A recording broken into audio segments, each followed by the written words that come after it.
Hola, ¿qué tal? Una vez más nos encontramos aquí para hacer la conclusión del libro que el día de hoy vamos a leer, el capítulo 6 de el libro El amor no tiene por qué doler, cómo reconocer una relación destructiva.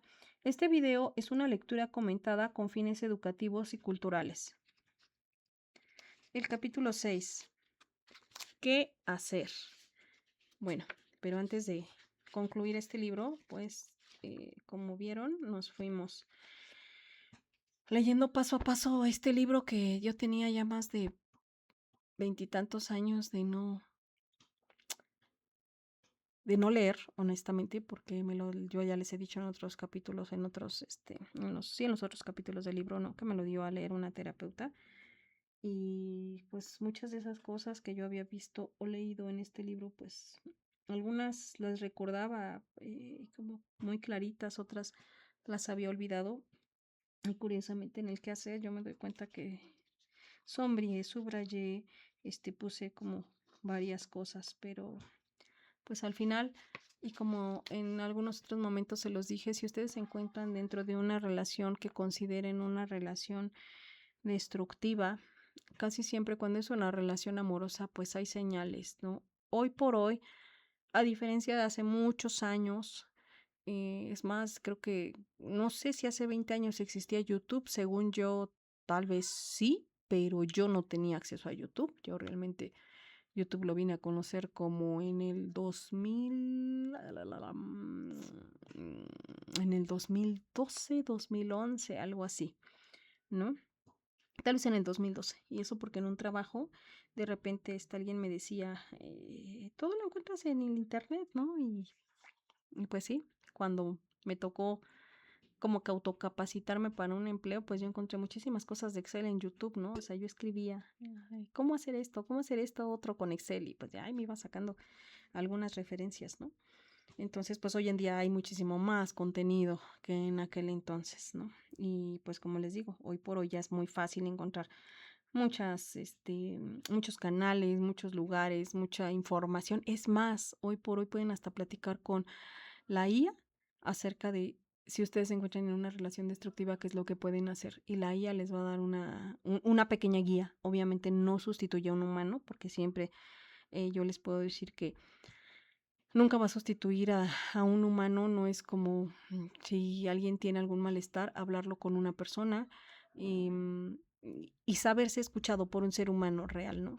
Pero pues si necesitan buscar ayuda, búsquenla. Siempre creo que en las relaciones destructivas y en el través de la vida, siempre de repente poder asistir a una terapia psicológica para poder em, encontrar situaciones que nos aquejan y que queremos cambiar o mejorar, es importante. Entonces traten siempre de escucharse. Si en algún momento ustedes llegan a sentir como que ese llamado de, ay, como que esto no está bien, tendría que pedir ayuda, háganlo, escúchense. Es lo único que yo les puedo decir a manera de conclusión, que a mí me sirvió para, tal vez podría decir que a 20 años de distancia, aún sigo viviendo pequeños escenarios de violencia, pero nada que ver con la violencia con la que o de la que yo en su momento me tuve que liberar. No, estoy hablando de hace casi 13 años que yo tuve que hacer cambios en mi vida para dejar de vivir estallidos de violencia, y estallidos de violencia refiriéndome a golpes. Sí, porque como les digo, es una situación complicada, ¿no? Porque hay cuestiones de gritos psicoemocionales que aún siguen presentes todavía en mi vida, y pues por eso de repente tengo que pues seguir asistiendo a terapias psicológicas. Pero pues yo lo hago porque en realidad yo quiero mejorar mi persona, ¿no? Entonces siempre te invitaría a que tú te preguntes si lo que vives es lo que quieres vivir, o si crees en una pequeña medida que puedes cambiar algo dentro de ti. Y eso, te escuches. ¿Ok? Entonces doy inicio a la lectura del libro. Capítulo 6. ¿Qué hacer? Dice, el abuso jamás debe ser negado, minimizado o disculpado. El gran reto de las víctimas que han reconocido que se encuentran atrapadas en una relación destructiva es encontrar la manera de salir de este círculo de abuso y dependencia. ¿Cómo lidiar con una persona violenta? Convivir con una persona violenta no es fácil, especialmente cuando se es joven, pero uno puede aprender a reconocer los indicios de un ataque violento y ponerse a salvo. Los estallidos violentos aparecen, los estallidos violentos parecen surgir intempestivamente, sin embargo, hay señales que anuncian la tempestad. Recordemos que el proceso es desencadenado por un cambio en la química cerebral. Suele haber una primera fase en la que aparece la tensión. La persona se ve de mal humor, nerviosa, poco tolerante e impredecible. Muchos hijos aprenden a reconocer en el comportamiento violento de sus padres los patrones que preceden a un ataque y algunos logran evitar las agresiones. Siempre hay un patrón. Cuando uno aprende a reconocerlo, puede proceder de acuerdo con su propio plan para desaparecer antes de que el ataque inicie. En la segunda fase, cuando la persona estalla como un volcán, comienza la agresión verbal, probablemente seguida de golpes u otro tipo de ataque físico. En la tercera etapa, que puede darse inmediatamente después u horas más tarde, el agresor se convierte en un ser encantador y es posible que pida perdón o trate de reconciliarse mediante regalos y muestras de cariño desbordantes. Asimismo, prometerá que jamás volverá a suceder. Es ante esa promesa cuando la víctima suele caer realmente en sus garras, ya sea porque le cree, porque quiere creerle o porque acepta el maltrato para obtener más tarde esas demostraciones. Al aceptar las disculpas y la reconciliación, lo único que está haciendo la víctima es garantizarse una próxima golpiza. El patrón se repetirá una y otra vez en un círculo vicioso de abuso-reconciliación que será cada día más difícil romper. Si tú creciste en un hogar en el que se daba este patrón de promesas jamás cumplidas, es probable que te parezca una dinámica normal en las relaciones, pero no lo es. Un comportamiento impecable no servirá para prevenir el ataque. Uno de los problemas más graves de la víctima de una relación destructiva es que desea que termine la violencia, pero no la relación. Por esa razón necesita creer en las promesas de su agresor, pero es un hecho que éste continuará con los estallidos hasta que reconozca por sí mismo que tiene un problema y busca ayuda psiquiátrica. Algunos hijos aprovechan este círculo vicioso para sacarle dinero a su papá y permisos cuando está en la etapa del arrepentimiento. Parece un buen negocio, pero no lo es. Al aceptar algo a cambio, la víctima le está dando autorización a su agresor para que lo siga golpeando. El daño psicológico es tremendo, pues lo más seguro es que la víctima se relacione después de la misma manera en la vida adulta. Encontrará una pareja o un jefe abusador y repetirá el patrón de humillación premio. Vivir en la violencia cotidiana no es vida, es una forma de existencia desgarrada que debe repararse. El primer obstáculo para resolver el problema es afrontar la negación. El no querer ver o aceptar que existe la violencia solo hace que ésta aumente. Es imposible que alguien haga cambiar al individuo violento, únicamente él mismo puede hacerlo.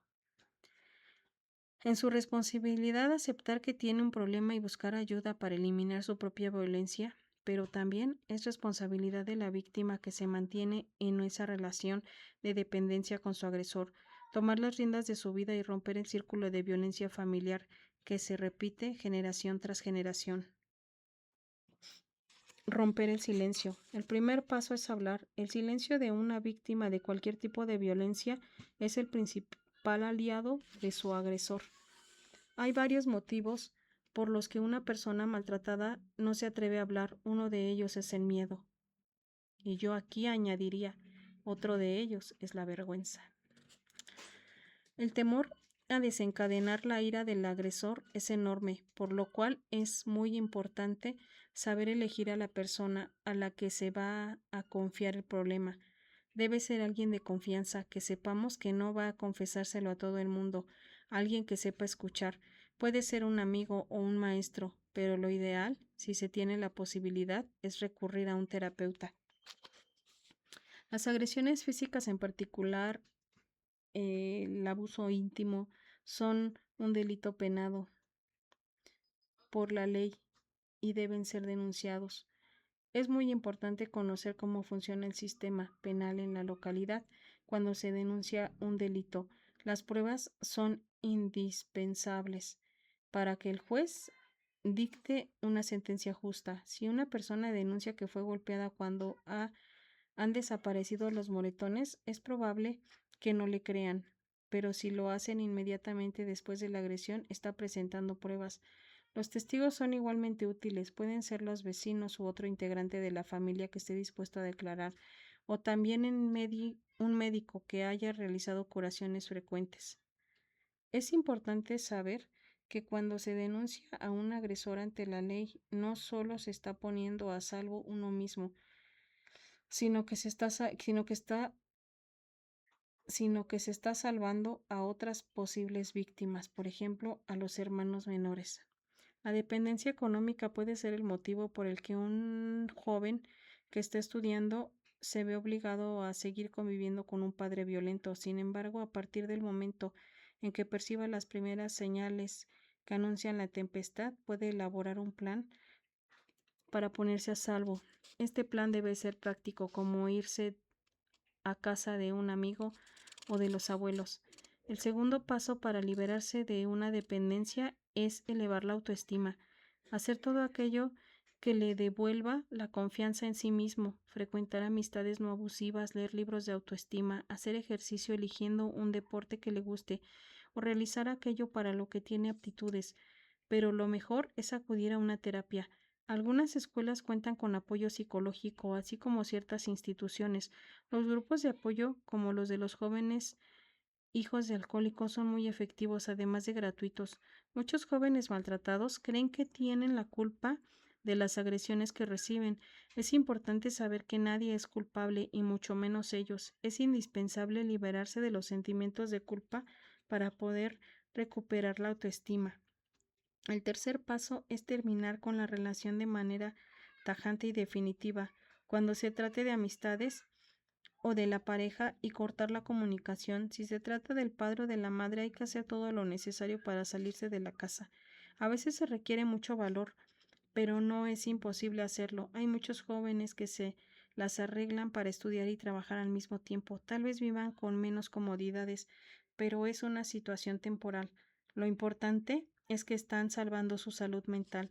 El cuarto paso es buscar ayuda para resolver el problema de la dependencia, pues si esto no se soluciona, lo más seguro es que la víctima encuentre a otro sádico en su vida y se enganche con él. Tiene que aprender a poner límites en sus relaciones sin importar qué tan fuerte sea la necesidad de ser aceptado. No debe permitir que nadie, absolutamente nadie, sobrepase los límites de la propia integridad física y emocional. Testimonio de una joven de 18 años. Mi papá tomaba desde que yo era muy chica. Recuerdo el pánico que sentía cuando lo veía servirse la primera cuba.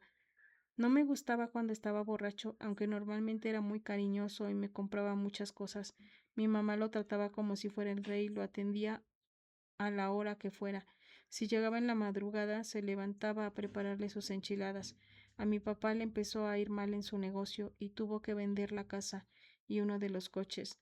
Nos fuimos entonces a vivir a un departamento y ahí recuerdo que cuando regresábamos de la escuela, él todavía no se levantaba. Mi mamá empezó a hacer suéteres de niña para venderlos, pero aún así teníamos que deshacernos cada día de más cosas para sobrevivir. Una noche, mi papá pareció muy borracho y le exigió a mi mamá las escrituras del departamento porque según él estaba cerrando un negocio buenísimo con un tipo que lo estaba esperando en un bar. Ella le dijo que debía buscarlas y que se iba a tardar, así que mi papá se regresó al bar, diciendo que volvería al departamento en una hora. Mi mamá le habló a mi abuelo y este apareció ahí como de rayo. Le dijo a mi mamá que tomara las famosas escrituras y nos subió a su coche. cuando con lo que traíamos puesto. La tonta de mi mamá todavía se negaba a subirse al coche. No volvió con mi papá porque mi abuelo no la dejó. Ella se consiguió un trabajo y nos fuimos a vivir en un multifamiliar. Por algún tiempo volvió a salir con mi papá y cada vez que se veían se peleaban. Él ya estaba quebrado. Un día apareció el famoso Lucio. Un día apareció el famoso Lucio y se enamoraron. Cuando nos dimos cuenta, él ya vivía en nuestra casa y daba órdenes. No ponía dinero, pero hacía promesas de comprar una casototota en Querétaro a la que nos mudaríamos y donde iba a tener a mi mamá como reina. Eso nunca pasó. Mi mamá siguió trabajando y nos mudamos. Sí, pero a un pueblito a las afueras de la ciudad donde todo quedaba lejos. El tal Lucio convenció a mi mamá de que no diera permiso de que no me diera permiso de ver a mis amigos porque eran mala influencia. Después la convenció de que mis primos y mis tíos, los hermanos de mi mamá, eran mala onda y también me prohibió verlos. Tuve una discusión con Lucio y desde ese momento no nos dirigimos la palabra. Para mi mamá la culpable era yo, por lo que empezó a tratarme como si fuera su enemigo. Yo ya estaba a punto de cumplir 18 años y vivía encerrada en una casa alejada de todo, obligada a ver la cara de ese vago y aguantando las acusaciones de mi mamá. Un día no pude más y me largué. No a casa de mi papá, porque no tenía dinero, ni quería presenciar sus borracheras, así que me fui a una de mis tías, que me quiere mucho. Me aceptaron en la UNAM y estoy trabajando como edecán de eventos, aunque gano muy poco, me alcanza para mis gastos. Extraño mucho a mis hermanos, que son más chicos que yo. No me dejan verlos ni hablar con ellos. Solo espero que cuando crezcan también se salgan de ahí y que el fulano ese no les haga mucho daño. Mi tía me felicitó por haber tenido los pantalones de irme. Me dijo que eso era señal de que yo no estaba enferma como mis papás. Lo que sí tengo claro es que jamás me casaré con un borracho ni con un vago, y que si tengo hijos siempre voy a estar a su lado. ¿Qué puede hacer la víctima? ¿Por qué de ser yo el que acepte el error, el que siempre se humilla, el que pide perdón, quien evita que acabe cada vez nuestro amor, el que te hace más fuerte siendo el perdedor? Una cita más de la canción de Intocable. Como hemos visto, gran número de víctimas se encuentra indefensa ante su agresor y requiere ayuda de la sociedad y de las instituciones. Muchas víctimas de maltrato viven esperando que su agresor cambie o muera. Viven convencidas de que la violencia solo está en el otro, pero no es así. Si eres víctima de la agresión cotidiana, estás colaborando con esa violencia, y si bien el otro no hará nada por abandonar su papel de tirano, tú sí puedes dejar de ser víctima, pedir ayuda y tomar las riendas de tu vida. Es importante decidirse a no colaborar más con el agresor. La no colaboración fue la columna vertebral del movimiento que liberó a millones de personas de la más cruel segregación racial en el país vecino en el siglo pasado. El gran líder Martin Luther King encabezó un movimiento masivo, no violento, en el que la lucha no consistía en atacar al represor, sino en colaborar con él. Toda la gente de color percibía y padecía la injusticia, pero solo él se dio cuenta de que ellos mismos estaban colaborando al permitirla. Para movilizar a las masas, una vez de recurrir a un grito de guerra, sensibilizó la conciencia del oprimido, lo que ocurría en un nivel masivo en tiempos de la esclavitud y después con la segregación racial en ese país. Sucede en un nivel individual en cada relación destructiva. Las mismas palabras que el Dr. King lanzó a sus hermanos oprimidos para que se liberaran pueden aplicarse a cada víctima de la opresión y el maltrato. Si eres víctima, te recomiendo que leas detenidamente los siguientes pensamientos del Dr. King y reflexiones si no van dirigidos también a tu persona. Quien acepta el mal pasivamente está tan mezclado con él como el que ayuda a perpetrarlo. El que acepta el mal sin protestar colabora con él. Cooperar pasivamente con un sistema injusto hace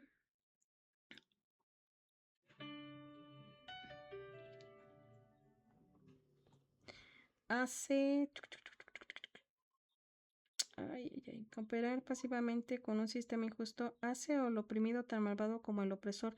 Nunca debemos dejar que nadie nos empuje tan bajo que sea fácil odiar. Sería cobarde e inmoral a la vez que aceptáramos pacientemente la injusticia. Cuando los individuos oprimidos aceptan gustosamente la opresión, esta solo sirve para darle al agresor la justificación conveniente a sus acciones. La opresión ejercida por el tirano muchas veces, sin que éste advierta ni reconozca el mal, dará tanto tiempo como la aceptan los oprimidos.